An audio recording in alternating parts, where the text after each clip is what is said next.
ونسلم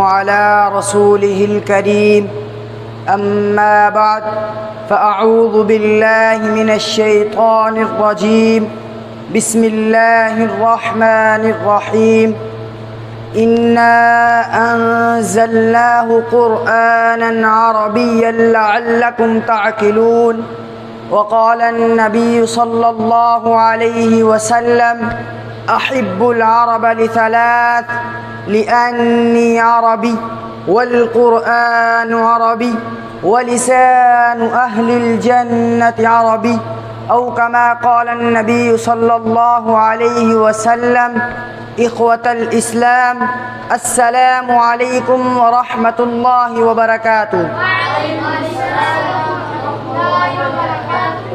أريد أن أخطب أمام حضراتكم خطبة وجيزة حول موضوع فضائل اللغة العربية.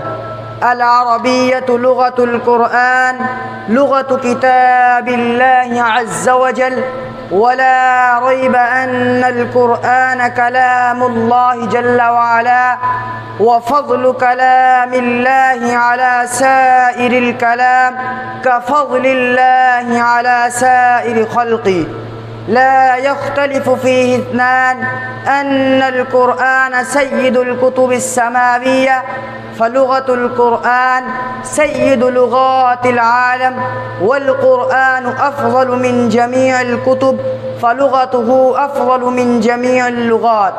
إخوتي في الله، لقد من الله على المؤمنين إذ بعث فيهم رسولا من أنفسهم بعثه إلى الخلق كافة، إلى العرب والعجم، إلى الأسود والأحمر، ولكنه ولد في بيت عربي ولغته لغة عربي، وهو سيد البشر وأفضل الرسل، واختار الله عز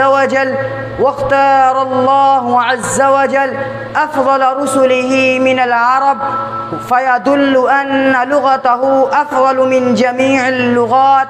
إن نبينا عليه الصلاة والسلام سيد ولد آدم، فلغته سيد لغات بني آدم. إخوة الإيمان، العربية لغة أهل الجنة، وأهل الجنة أفضل خلق الله، فلغتهم أفضل لغات خلق الله. ولله در القائل حيث قال: لغة إذا وقعت على أسماعنا كانت لنا بردا على الأكباد، ستظل رابطة تؤلف بيننا فهي الرجاء لناطق الضاد مع السلام. तमाम वो दोस्त जो इस चैनल पर नए हैं और उन्होंने अभी तक हमारे चैनल को सब्सक्राइब नहीं किया, उनसे गुजारिश है कि हमारे चैनल को सब्सक्राइब कर लीजिए और उसके साथ नजर आने वाले बेल के आइकन पर क्लिक करना मत भूलें। उससे ये होगा कि जब भी हम कोई नई वीडियो अपलोड करेंगे आपको उसका नोटिफिकेशन मिलेगा और आप उससे भरपूर फायदा हासिल करेंगे।